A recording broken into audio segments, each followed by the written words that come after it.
विद्यार्थी मित्रांनो, वाणिज्य संघटन आणि व्यवस्थापन या विषयातील प्रकरण क्रमांक 2 व्यवस्थापनाची कार्य याविषयीची माहिती आपण घेत आहोत. यामध्ये आत्तापर्यंत आपण व्यवस्थापकाला व्यवसायाच्या उद्दिष्टपूर्तीसाठी जी वेगवेगळी कार्य करावी लागतात त्या कार्यातील नियोजन, संघटन, कर्मचारी व्यवस्थापन, निर्देशन आणि समन्वय या वेगवेगळ्या कार्याचा विचार केलेला आहे. आज आपण व्यवस्थापकाला जे महत्त्वपूर्ण काम करावं लागतं, ज्याला आपण कंट्रोलिंग किंवा नियंत्रण असं म्हणतो, या कार्याविषयीची माहिती घेणार आहोत. तर सर्वसाधारणपणे व्यवसायाचं स्वरूप कोणतंही असलं, व्यवसाय आर्थिक असो, सामाजिक असो, शैक्षणिक असो, धार्मिक असो, या प्रत्येक संघटनेमध्ये नियंत्रण हे महत्त्वाचं आहे. याबरोबरच व्यवसायातील व्यवस्थापनाच्या प्रत्येक स्तरात सुद्धा नियंत्रण कार्य हे अतिशय महत्त्वाचे आहे. म्हणून व्यवस्थापकाला नियंत्रण कार्याशिवाय व्यवसायाच्या कार्याचं मूल्यमापन करता येत नाही, व्यवसायाच्या उद्दिष्टांचं मूल्यमापन करता येत नाही. म्हणून आज आपण नियंत्रण या कार्याविषयीची माहिती घेणार आहोत. यामध्ये सर्वप्रथम आपण विचार करू की जे व्यवस्थापकाला पहिलं कार्य करावं लागतं, ज्याला आपण नियोजन असं म्हटलेलं आहे, जे कार्य मूलभूत कार्य आहे आणि बौद्धिक कार्य आहे, या कार्यावरच व्यवसायाची उद्दिष्टे अवलंबून असतात. थोडक्यामध्ये असं म्हटलं जातं की वेल प्लॅनिंग इज हाफ डन. जर आपलं नियोजन चांगलं असेल तर व्यवसायाची अर्धी कार्य किंवा अर्ध यश आपल्याला प्राप्त झालं असं म्हणता येतं. म्हणून नियोजनाची परिणामकारकता निश्चित करणे हे नियंत्रण कार्यामुळे शक्य होतं. मग नियंत्रण कार्य म्हणजे काय? तेव्हा आपल्याला असं म्हणता येईल की नियंत्रण कार्य हे असे कार्य आहे ज्यात प्रत्यक्ष कार्य आणि नियोजनात ठरविलेली कामगिरी यात तुलना केली जाते आणि प्रत्यक्ष कार्य आणि अपेक्षित कार्य याच्यामध्ये जर फरक असेल तर त्या फरकाची कारणे शोधून त्या कारणावर सुधारात्मक उपाययोजना करणे हे नियंत्रण कार्यामध्ये शक्य असते. म्हणून नियंत्रण म्हणजे काय की आपल्याला जे अपेक्षित कार्य आहे आणि जे प्रत्यक्ष झालेलं कार्य आहे या कार्यातलं अंतर ओळखणे, या कार्यातला फरक ओळखणे आणि त्या फरकाची कारणं कोणती, मग त्या फरकाची कारणं शोधून त्याच्यावर सुधारात्मक उपाययोजना करणे म्हणजे नियंत्रण होय. सामान्यपणे आपण विचार करतो की समजा आपलं अपेक्षित कार्य हे 10 वस्तूच्या उत्पादनाचं आहे आणि प्रत्यक्ष कार्य हे 6 वस्तूचं उत्पादन झालेलं आहे.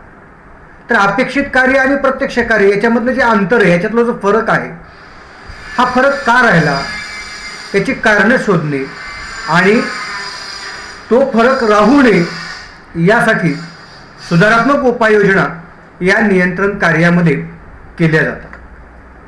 त्यानंतर नियंत्रण कार्याच्या वेगवेगळ्या व्यवस्थापन तज्ज्ञांनी ज्या केलेल्या व्याख्या आहेत, यामध्ये पहिली व्याख्या सांगितली जाते ती म्हणजे कुंटूर आणि ओडोनेल यांची.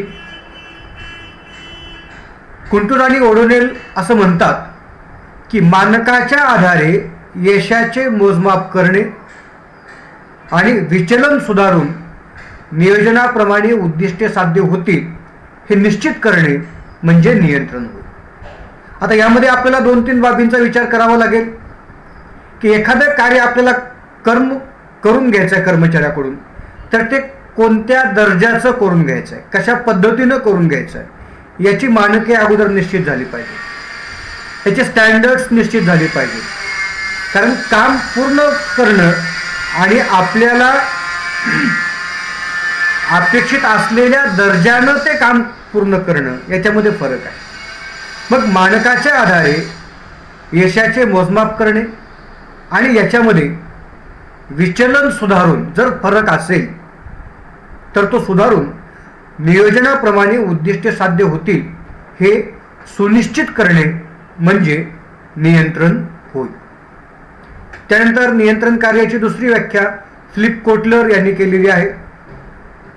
ते असं म्हणतात की प्रत्यक्ष परिणाम आणि अपेक्षित परिणाम हे जास्तीत जास्त जवळ आणण्यासाठी केलेल्या प्रयत्नांच्या प्रक्रियेला नियंत्रण असं म्हणायचं.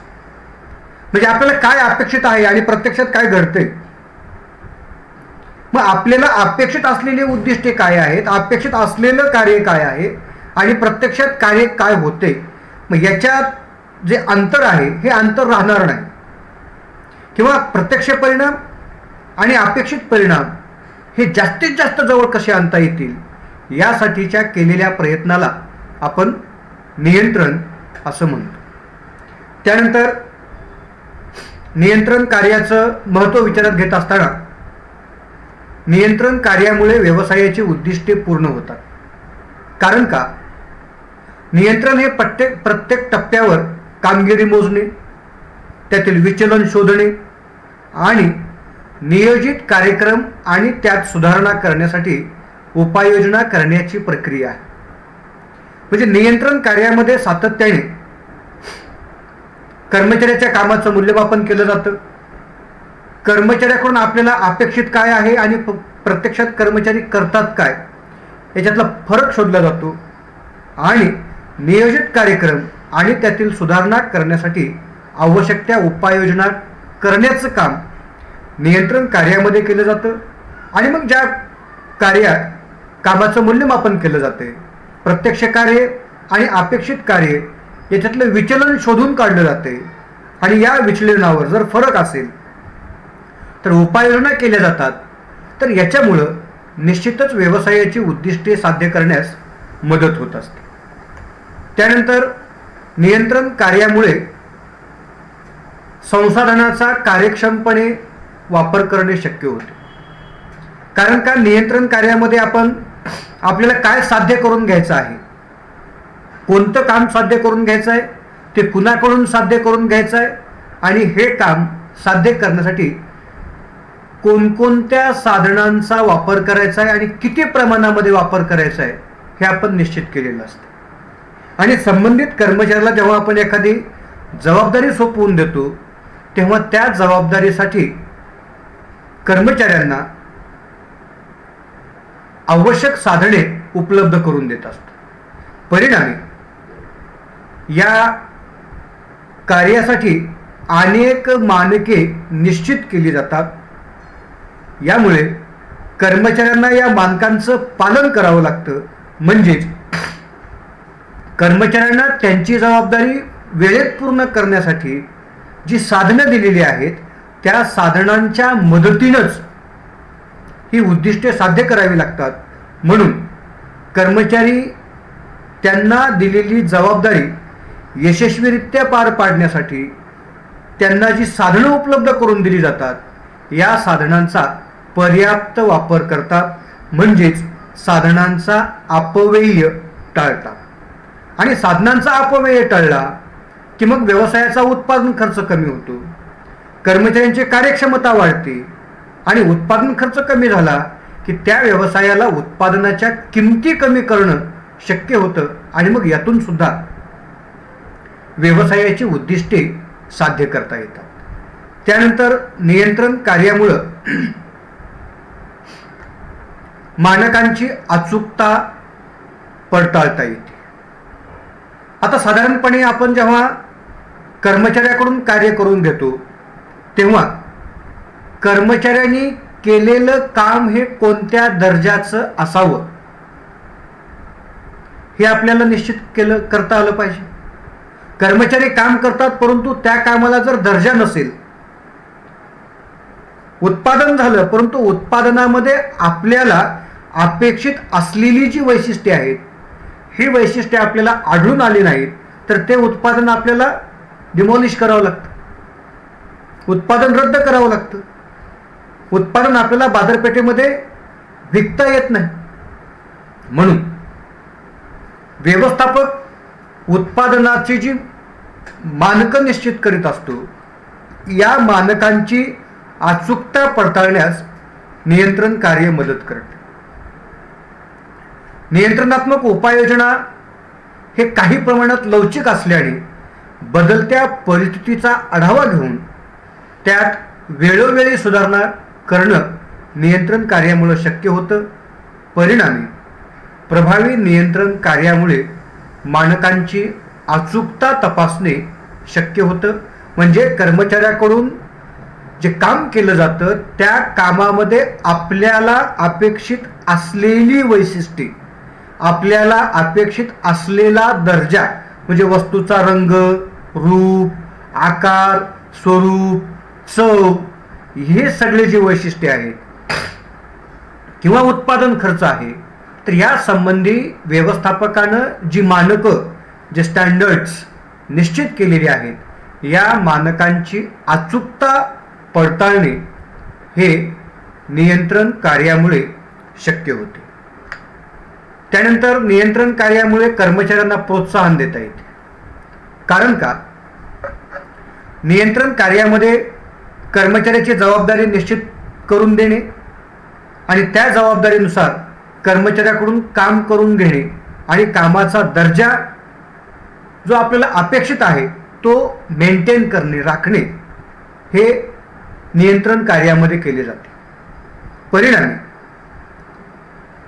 कर्मचाऱ्यांनी कोणती जबाबदारी पार पाडायची आहे, त्याची आहे याविषयीची कल्पना येते. याशिवाय कर्मचाऱ्याच्या कार्याचे प्रभावी नियंत्रण कार्याद्वारे मूल्यमापन केले जाते आणि या मूल्यमापनाच्या आधारे कर्मचाऱ्यास वेतनवाढ, बोनस आणि बढती या वेगवेगळ्या स्वरूपातून सन्मानित केले जाते. परिणामी कर्मचाऱ्यास उत्कृष्ट कामगिरीस प्रोत्साहन मिळते व त्यातून कर्मचारी अधिक कार्यक्षमतेने काम करू शकतात. त्यानंतर नियंत्रण कार्यामुळे सुसूत्रता आणि शिस्तीची हमी मिळते. आता सर्वसामान्यपणे सुसूत्रता म्हणजे काय की व्यवसायाच्या दैनंदिन कामकाजामध्ये व्यक्ती आणि वस्तू यांची जागा निश्चित असणे आणि त्या व्यक्तीनं त्या वेळेला त्यांची जबाबदारी वेळेत पूर्ण करणे म्हणजे सुसूत्रता. आणि व्यवसायाच्या कर्मचाऱ्यांनी दैनंदिन कामकाजामध्ये सुसूत्रता निर्माण करण्यासाठी जी आचारसंहिता निर्माण केलेली असते, या आचारसंहितेचं पालन करणे म्हणजे शिस्त. आता नियंत्रण कार्यामध्ये सुसूत्रता आणि शिस्त निर्माण करणं शक्य होते. याशिवाय कर्मचाऱ्यातील जे गैरवर्तन आहे किंवा ज्या अनावश्यक हालचाली आहेत, या अनावश्यक हालचाली कमी करण्यास नियंत्रण कार्य मदत करते. परिणामी वरिष्ठाकडून कर्मचाऱ्यांच्या कामगिरीचे नियमितपणे मूल्यमापन केले जाते आणि त्यातून सुसूत्रता आणि शिस्त निर्माण करणे शक्य होते. तसेच नियंत्रण कार्यामुळे समन्वय निर्माण करणे शक्य होते. आता नियंत्रण कार्यामध्ये आपण व्यवस्थापकाला त्याच्या हाताखालील जे कर्मचारी आहेत, या कर्मचाऱ्याकडून कोणती कार्य करून घ्यायची आहेत, त्या कामासाठी लागणारी संसाधने कोणती आहेत, त्या कामाचा अपेक्षित वेळ किती आहे आणि हे काम कोणत्या कर्मचाऱ्याकडून पूर्ण करून घ्यायचं आहे, याचा आराखडा तयार करण्याला नियंत्रण कार्यामुळे मदत होत असते. मग ज्या व्यवस्थापकानं कोणतं काम कोणत्या कर्मचाऱ्याकडून किती वेळात आणि कोणत्या साधनांच्या मदतीने पूर्ण करून घ्यायचं आहे आणि त्या कामाचा दर्जा कसा ठेवायचा आहे, याचा आराखडा जेव्हा एखादा व्यवस्थापक तयार करतो, निश्चित आहे की तो व्यवस्थापक व्यवसायाची उद्दिष्टे, कर्मचाऱ्यांच्या जबाबदाऱ्या आणि संसाधने याच्यामध्ये अपेक्षित समन्वय निर्माण करीत असतो. याशिवाय व्यवसायाची उद्दिष्टे साध्य करण्यासाठी व्यवसायातील वेगवेगळी विभाग जी वेगवेगळी कार्य करतं, त्या प्रत्येक कार्याचा उद्देश मात्र व्यवसायाची उद्दिष्ट पूर्तता ठेवणं आणि व्यवसायाच्या वेगवेगळ्या विभागातून, म्हणजे सामान्यपणे आपण पाहतो की व्यवसायामध्ये खरेदी विभाग आहे, उत्पादन विभाग आहे, विक्री विभाग आहे, जाहिरात विभाग आहे, हे जे वेगवेगळे विभाग आहेत. तर या वेगवेगळ्या विभागाची कार्य वेगवेगळी आहेत, परंतु प्रत्येक कार्याचा, प्रत्येक विभागाचा उद्देश मात्र एकच आहे, तो म्हणजे व्यवसायाची उद्दिष्टे साध्य करणे. मग या प्रत्येक विभागाच्या कार्यात सुद्धा समन्वय निर्माण करणे, अपेक्षित कार्यक्षमतेसाठी उपचारात्मक उपाययोजना करणे हे नियंत्रण कार्यामुळे शक्य होते. त्यानंतर नियंत्रण कार्यामुळे कर्मचाऱ्यावर एक मानसिक दबाव निर्माण होत असतो की प्रत्येक कर्मचाऱ्याला माहीत आहे की नियंत्रण कार्यामध्ये अपेक्षित कार्य आणि प्रत्यक्ष कार्य याचं मूल्यमापन केलं जाते. मग याचं मूल्यमापन करण्यासाठीचे जे मानकं निश्चित केली जातात, ही मानके आपल्या कामाचं मूल्यमापन करायला मदत करतात आणि या कामाच्या मूल्यमापनावरच आपल्याला मोबदला मिळतो याची जाणीव ही प्रत्येक कर्मचाऱ्यामध्ये झालेली असते.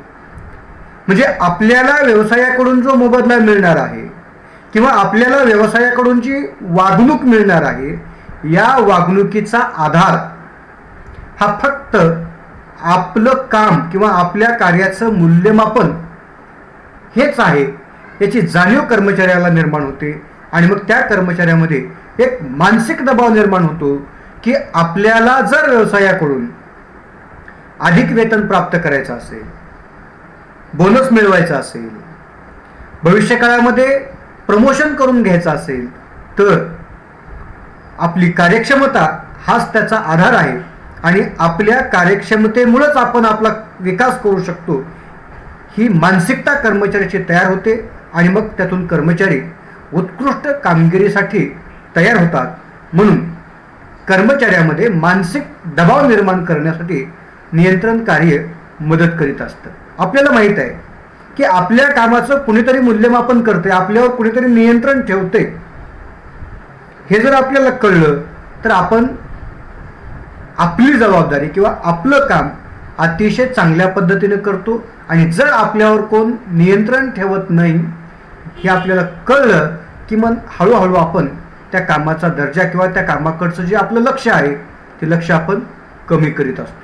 म्हणून कर्मचाऱ्यामध्ये मानसिक दबाव निर्माण करण्यासाठी नियंत्रण कार्य हे महत्त्वपूर्ण भूमिका बजावते. त्यानंतर संघटनात्मक कार्यक्षमता आणि प्रभावशीलता निर्माण करण्यामध्ये नियंत्रण महत्त्वपूर्ण भूमिका बजावत असते. कारण नियंत्रण कार्यामध्ये व्यवस्थापकाला सुद्धा जबाबदार बनविण्याची क्षमता आहे. कारण कर्मचाऱ्यावर नियंत्रण ठेवून आपल्याला काय साध्य करायचं आहे हे व्यवस्थापकाला ठरवावं लागतं. मग नियंत्रणाचे घटक व्यवस्थापकाला जबाबदार बनित असल्या कारणानं प्रत्येक कर्मचारी उत्कृष्ट कामगिरीसाठी तयार व्हावेत यासाठी संबंधित कर्मचाऱ्यांना प्रोत्साहन देण्याचं काम व्यवस्थापक करतो. व्यवसायाच्या वेगवेगळ्या विभागामध्ये जसं आत्ता आपण विचार केला की व्यवसायाचा खरेदी विभाग आहे, उत्पादन विभाग आहे, जाहिरात विभाग आहे, विक्री विभाग आहे, अर्थपुरवठा विभाग आहे. तर ह्या वेगवेगळ्या विभागामध्ये योग्य तो समन्वय निर्माण करण्याचं काम नियंत्रण कार्यामुळे शक्य होतं. परिणामी नियंत्रण कार्यामुळे व्यवसायात कार्यक्षमता आणि प्रभावशीलता याची खात्री होत असते. त्यानंतर नियंत्रण कार्यामुळे चांगली सामाजिक प्रतिमा निर्माण करणे शक्य होते.